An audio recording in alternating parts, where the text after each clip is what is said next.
Hello Internet! It's me back again with another session of our reading of Life of Pi by Jan Martel. I'm going to be reading chapter 3 in this video, and you know what? How long is chapter 4? I might record 2 chapters for this video, I think. Yeah, I'm going to do the 2 chapters today, so we'll be up to so we'll have ended chapter 4 and we'll be starting chapter 5 in the next video after this one. Like I said, I'm intrigued so far, and I've got my handy glass of water here. Alright, so let's get things started. Chapter 3. I was named after a swimming pool. Quite peculiar considering my parents never took to water. One of my father's earliest business contacts was Francis Addirbsary. He became a good friend of the family. I called him Mamaji, Mama being the Tamil word for uncle, and Ji being a suffix used in India to indicate respect and affection. When he was a young man, long before I was born, Mamaji was a champion competitive swimmer, the champion of all South India. He looked the part his whole life. My brother Ravi once told me that when Mamaji was born, he didn't want to give up on breathing water. And so the doctor, to save his life, had to take him by the feet and swing him above his head round and round. It did the trick, said Ravi, wildly spinning his hand above his head. He coughed out water and started breathing air, but it forced all of his flesh and blood to his upper body. That's why his chest is so thick and his legs are so skinny. I believed him. Ravi was a merciless teaser. The first time he called Mamaji Mr. Fish to my face, I left a banana peel in his bed. Even in his 60s, when he was a little stooped and a lifetime of obstetric gravity had begun to nudge his flesh downwards, Mamaji swam 30 lengths every morning at the pool of the Aurobindo ashram. I'm so sorry in advance for pronunciations, as I'm not well versed in the Indian language or names or things of that nature. I'm going to try my best, but again, I'm very sorry for enunciations already. He tried to teach my parents to swim, but he never got them to go beyond wading up to their knees at the beach and making luxurious round motions with their arms, which, if they were practicing the breaststroke, made them look as if they were walking through a jungle, spreading the tall grass ahead of them, or if it was the front crawl, as if they were running down a hill and flailing their arms so as not to fall. Ravi was just as unenthusiastic. Mamaji had to wait until I came into the practice to find a willing disciple. The day I came of swimming age, which, to mother's distress, Mamaji claimed was 7, he brought me down to the beach, spread his arms seaward and said, "This is my gift to you." "And then he nearly drowned you," claimed Mother. I remained faithful to my aquatic guru. Under his watchful eye I lay on the beach, flirted my legs, and stretched away the sand with my hands, turning my head at every stroke to breathe. I must have looked like a child throwing a peculiar slow-motion tantrum. In the water, as he held me at the surface, I tried my best to swim. It was much more difficult than on land, but Mamaji was patient and encouraging. When he felt that I had progressed sufficiently, we turned our backs on the laughing and shouting and running and splashing, the blue-green waves and the bubbly surf, and headed for the proper rectangularity and the formal flatness, and the paying admission, of the ashram swimming pool. I went there with him 3 times a week throughout my childhood, a Monday, Wednesday, Friday, early morning ritual and the clockwork regularity of a good front crawl stroke. I have vivid memories of the dignified old man stripping down to nakedness next to me, his body slowly emerging as he neatly disposed of each item of clothing, decency being salvaged at the very end by a slight turning away and a magnificent pair of imported athletic bathing trunks. He stood straight and he was ready. It had an epic simplicity. Swimming instruction, which in time became swimming practice, was grueling, but there was the deep pleasure of doing a stroke with increasing ease and speed, over and over until hypnosis, practically, the water turning from molten lead to liquid light. It was on my own, a guilty pleasure, that I returned to the sea, beckoned by the mighty waves that crashed down and reached for me in humble tidal ripples, gentle lassos that caught their willing Indian boy. My gift to Mamaji one birthday, I must have been 13 or so, was 2 full lengths of credible butterfly. I finished so spent I could hardly wave to him. Beyond the activity of swimming, there was the talk of it. It was the talk that father loved. The more vigorously he resisted actually swimming, the more he fancied it. Swim lore was his vacation talk from the workday talk of running a zoo. Water without a hippopotamus was so much more manageable than water with one. That's cool. I didn't know his dad was a zoo. Or a zoo. Was a zoo. Was a zoo owner. Or worker? Mamaji studied in Paris for 2 years, thanks to the colonial administration. He had the time of his life. This was the early 1930s, when the French were still trying to make Pondicherry as Gaelic as the British were trying to make the rest of Indian Britannica. I don't recall exactly what Mamaji studied. Something commercial, I suppose. He was a great storyteller, but forgot about his studies, or the Eiffel Tower, or the Louvre, or the cafes of the Champs-Élysées. All his stories had to do with swimming pools and swimming competitions. For example, there was the Piscine d'Illingy, the city's oldest pool, dating back to 1796, an open-air barrage moored to the Quai d'Orsay. Again, not French, so I'm not going to get those enunciations either, and I'm sorry. And the venue for the swimming events of the 1900 Olympics. But none of the times were recognized by the International Swimming Federation because the pool was 6 meters too long. The water in the pool came straight from the Seine, unfiltered and unheated. It was cold and dirty, said Mamaji. The water, having crossed all of Paris, came in foul enough. Then people at the pool made it utterly disgusting. In conspiratorial whispers, with shocking details to back up his claim, he assured us that the French had very low standards of personal hygiene. I have heard that. No offense to any French viewers, but I have heard that. Don't know if it's true, just saying I heard it. D'Illingy was bad enough. Bain Royal. Another latrine on the Seine was worse. At least at D'Illingy they scooped up the dead fish. Nevertheless, an Olympic pool is an Olympic pool, touched by immortal glory.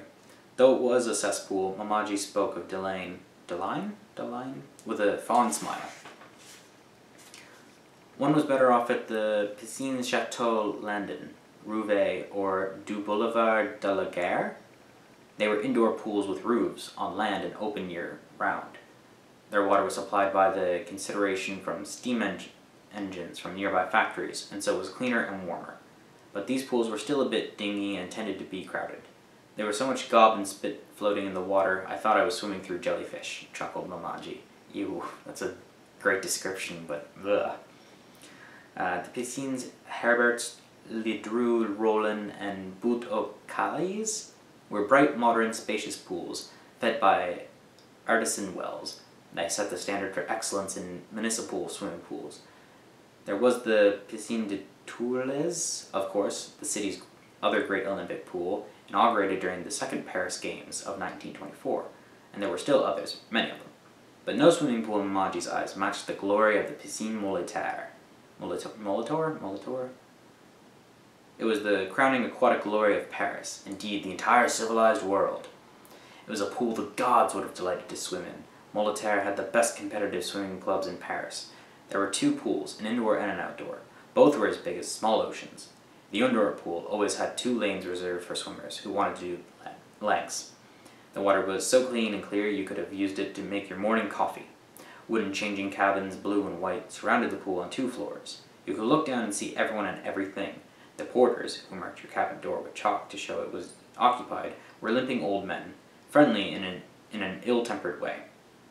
No amount of shouting and tomfoolery ever ruffled them. The showers gushed hot, soothing water. There was a steam room and an exercise room, the outdoor pool becoming a skating rink in winter. There was a bar, a cafeteria, a large sunning deck, even 2 small benches with real sand. Beaches with real sand, sorry.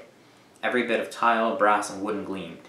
It was the only pool that made Mamaji fall silent, his memory making too many lengths to mention. Mamaji remembered, father dreamed. That is how I got my name when I entered the world. At last, welcome addition to my family, 3 years after Ravi. Piscine Molitor Patel. That's chapter 3. I am noticing now that I like the, I tend to enjoy this in novels when each chapter is a story that somehow relates to the overall story instead of it just being like, not the chronological story necessarily, but how this one is doing where like it started off with the story of him in the restaurant, then now it's him talking about how he got his name, which is stories about the pool and all that kind of stuff. Not at all what I expected from this novel. I was expecting a more chronological, starting with him getting in this boat with the tiger kind of thing. So I'm interested how we're going to get to that. Now chapter 4.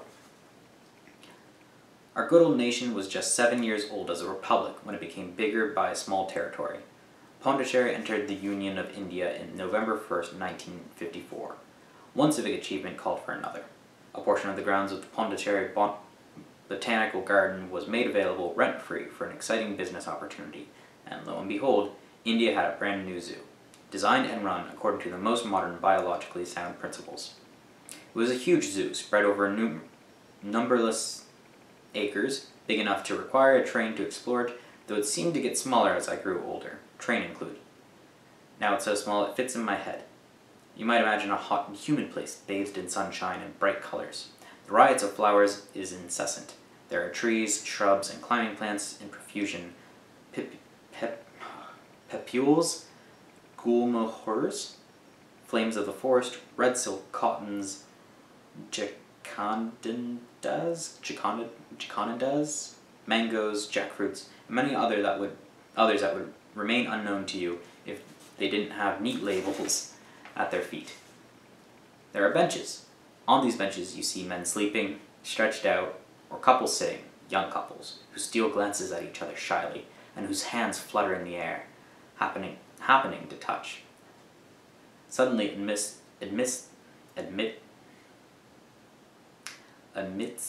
the tall and slim trees up ahead, you notice 2 giraffes quietly observing you. The sight is not the last of your surprises. The next moment you are startled by a furious outburst coming from a great troop of monkeys, only outdone in volume by the shrill cries of strange birds. You come to a turnstile. You distractedly pay a small sum of money. You move on. You see a low wall. What can you expect beyond a low wall? Certainly not a shallow pit with 2 mighty Indian rhinoceroses, but that is what you find. And when you turn your head, you see the elephant that was there all along, so big you didn't notice it. And in the pond you realize there are hippopotamuses floating in the water. The more you look, the more you see. You are in Zoo Town. So I'm assuming this must be about his dad's work. Before moving to Pondicherry, Father had a large hotel in Madras. An abiding interest in animals led him to the zoo business. A natural transition, you might think, from hotel keeping to zookeeping. Not so. In many ways, running a zoo is a hotel keeper's worst nightmare. Consider. The guests never leave their rooms. They expect not only lodgings, but full board. They receive a constant flow of visitors, some of whom are noisy and unruly. One has to wait until they saunter to their balconies, so to speak, before they can clean their rooms, and then one has to wait until they tire of the view and return to their rooms before you can clean their balconies. And there is much cleaning to do, for the guests are as unhygienic as alcoholics. Each guest is very particular about his or her diet and constantly complaining about the slowness of the service, and never ever tips. To speak frankly, many are sexual deviants, either terribly repressed and subject to explosions of frenzied luxurious or openly depraved, in either case regularly affronting management with gross outrages of free sex and incest. Oh, I mean, yeah, but you didn't... I mean, yes, but you didn't have to mention that, Jan Martel. Are these the sorts of guests you would want to welcome to your inn? The Pondicherry Zoo was the source of some pleasure and many headaches for Mr. Santosh Patel, founder, owner, director, head of staff of 53, and my father. To me it was paradise on earth. I have nothing but the fondest memories of growing up in a zoo. I lived the life of a prince. What Maharaja's son had such vast, luxuriant grounds to play about? What palace has such a menagerie?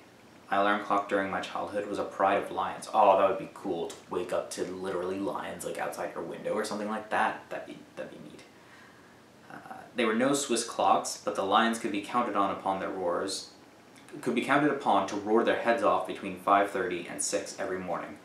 Breakfast was punctuated by the shrieks and cries of howler monkeys, hill manayas, and Moluccan cockatoos.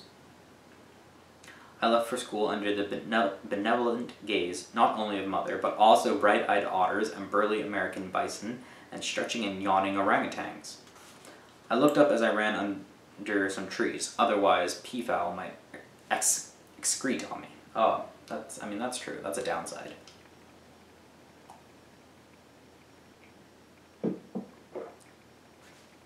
Better to go by the trees that sheltered the large colonies of fruit bats. The only assault there, at that early an hour, was the bats' discordant concerts of squeaking and chattering. On my way out, I might stop by the Terrania to look out at some shiny frogs glazed bright green, or yellow and deep blue, or brown and pale green. Or it might be birds that caught my attention. Pink flamingos or black swans. Oh, black swans. Oh man. I do like all the animals in here. It would be cool to live at a zoo and have like that as your dad's job, as zookeeper kind of thing. Or zoo owner, like even better. Black swans or one-wattled cassowaries? Cassowaries? Or something smaller, silver diamond doves, Cape glossy starlings, peach-faced lovebirds, Nande conures, orange-fronted parakeets.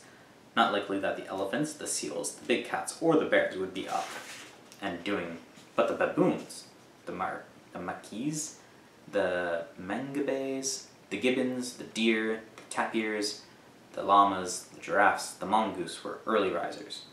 Every morning before I was out the main gate, I had one last impression that was both ordinary and unforgettable. A pyramid of turtles.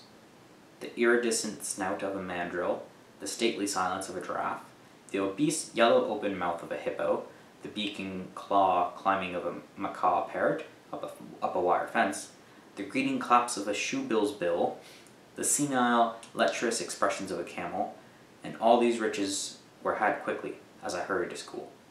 It was after school that I discovered in a leisurely way what it's like to have an elephant search your clothes in the friendly hope of finding a hidden nut, or an orangutan picking through your hair by tick snacks.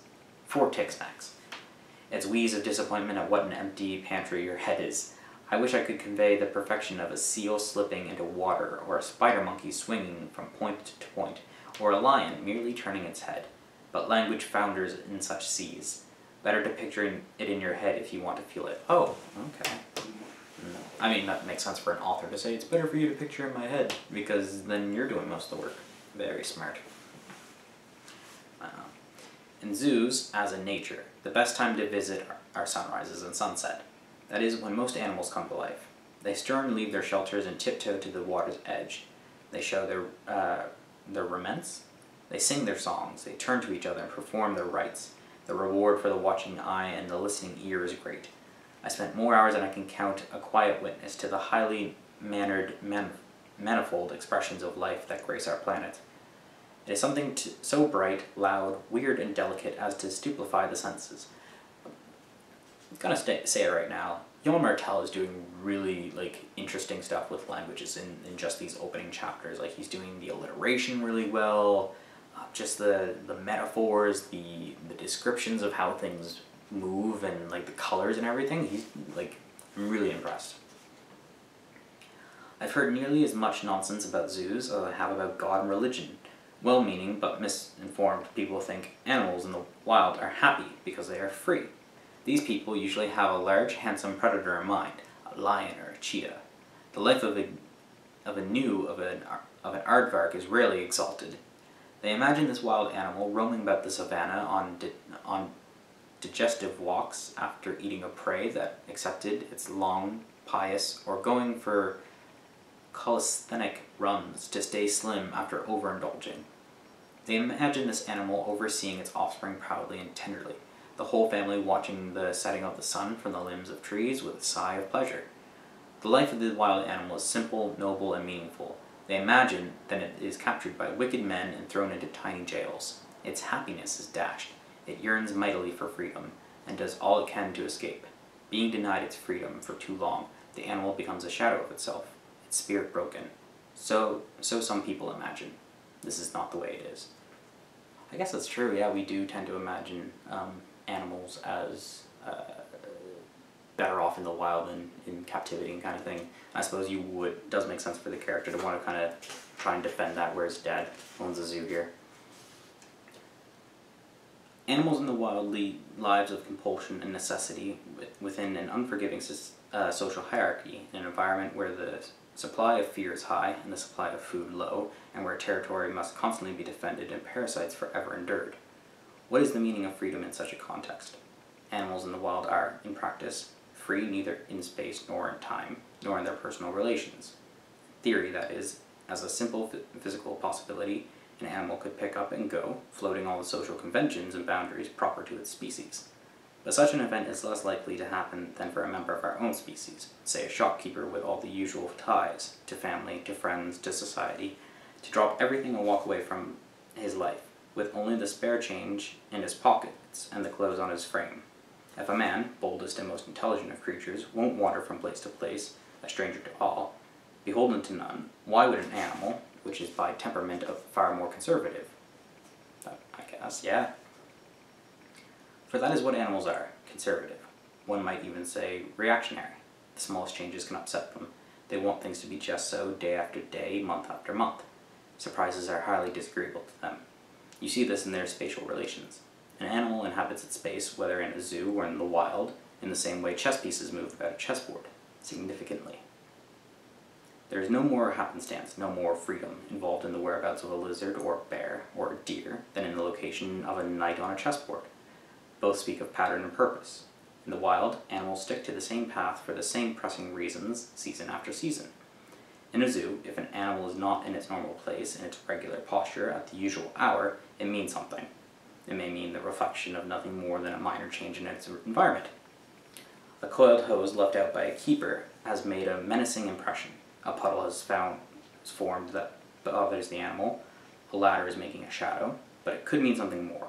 At its worst, it could mean the most dreaded things of a zoo director, a symptom, a herald of trouble. To come, a reason to inspect the dung, to cross-examine the keeper, to summon the vet, all this because a stork is not standing where it usually stands. Is it really that specific? Like, I don't think the position of an animal is that important, but I mean, I didn't live in a zoo. But let me pursue for a moment only one aspect of the question. If you went to a home, kicked down the front door, chased the people who lived there out into the street and said, "Go, you are free, free as a bird, go, go," do you think they would shout and dance for joy? They wouldn't. Birds are not free. The people you've just evicted would sputter, "With what right do you throw us out? This is our home, we own it, we have lived here for years. We're calling the police, you scoundrel." So there is he talking about, like, freeing people from the zoo? Because couldn't you say when they're living out in the savannah and you put them in their cage, then you're not doing that? Then you're doing that same thing? But, I mean, he did say that they're feeding the animals, like, 24/7, and they're pretty well off, so I guess. Alright. Don't we say there's no place like home? Yeah, exactly. That's certainly what animals feel. Animals are territorial. This is the key to their minds. Only a familiar territory will allow for them to fulfill the two relentless imperatives of the wild: the avoidance of enemies and the getting of food and water. Okay, well, zoos do that. A biologically sound zoo enclosure, whether cage, pit, moated island, coral, terrarium, aviary, or aquarium, is just another territory, peculiar only in its size and its proximity to human territory. That it is so much smaller than what it would be in a nature stands to reason. Territories in the wild are large, not as a matter of taste, but of necessity. In a zoo, we do for animals what we have done for ourselves with houses. We bring together in a small place what in the wild is spread out. Whereas before us the cave was here, the river over there, the hunting grounds a mile from that, the outlook next to it, and the berries somewhere else are all of them infested with lions, snakes, ants, leeches, and poison ivy. Now the river flows through taps at hand's reach, and we can wash next to where we sleep. We can eat where we have cooked, and we can surround the whole with a protective wall and keep it clean and warm. Yeah, I guess that makes sense. House is a compressed territory where our basic needs can be fulfilled close by and safely. A sound zoo encloses enclosure is the equivalent for an animal, with a noteworthy absence of a fireplace or the like present in every human habitation, finding within it all the places it needs, a lookout, a place for resting, for eating and drinking, for bathing, for grooming, etc., and finding that there is no need to go hunting, food appearing 6 days a week, an animal will take possession of its zoo space in the same way it would lay claim to a new space in the wild, exploring it and marking it out in the normal ways of its species with sprays of urine, perhaps. Once this moving in ritual is done and the animal has settled, it will not feel like a nervous tenant, and even less like a prisoner, but rather like a landholder, and it will behave in the same way within its enclosure as it would in its territory in the wild, including defending it tooth and nail should it be invaded.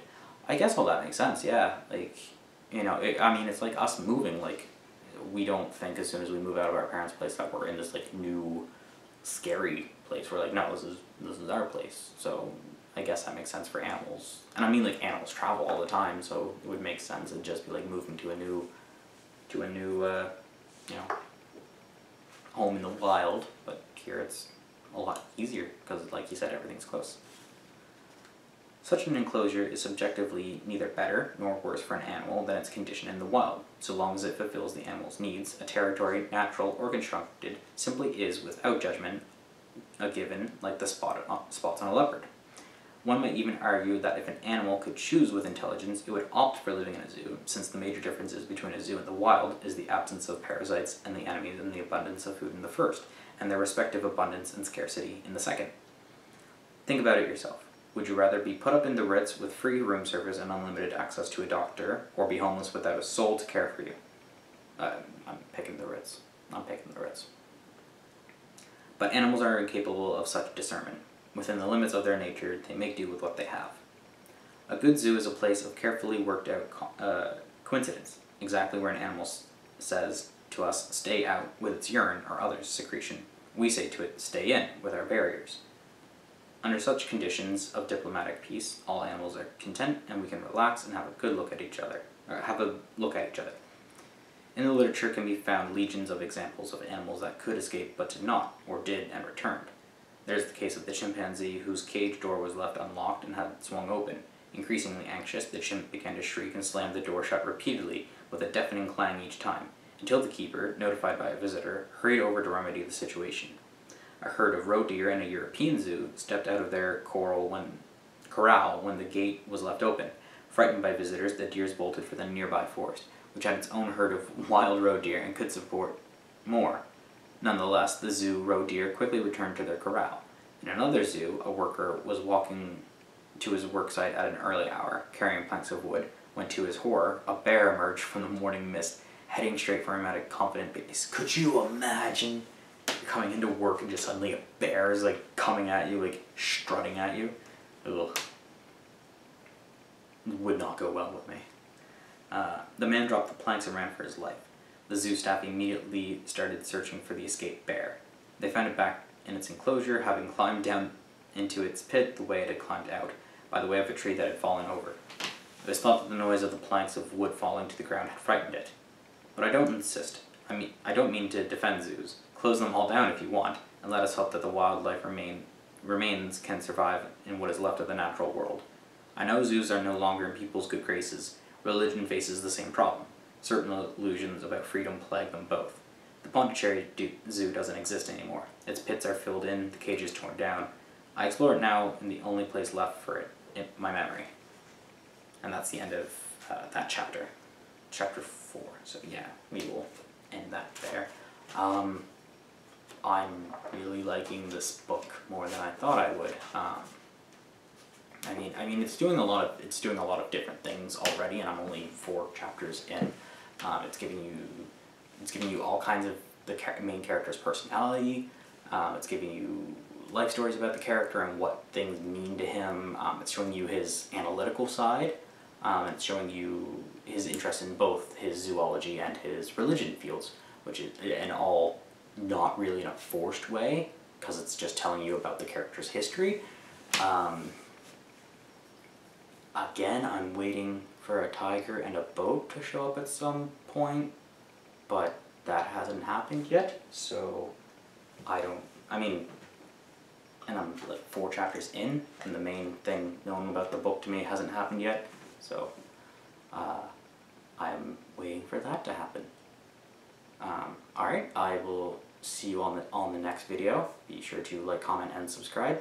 And again, tell me if there's anything you want me to, read that you think I haven't read, or something that you're wondering if I've read. Feel free to comment that, and I'll see if I can get to it. See y'all later.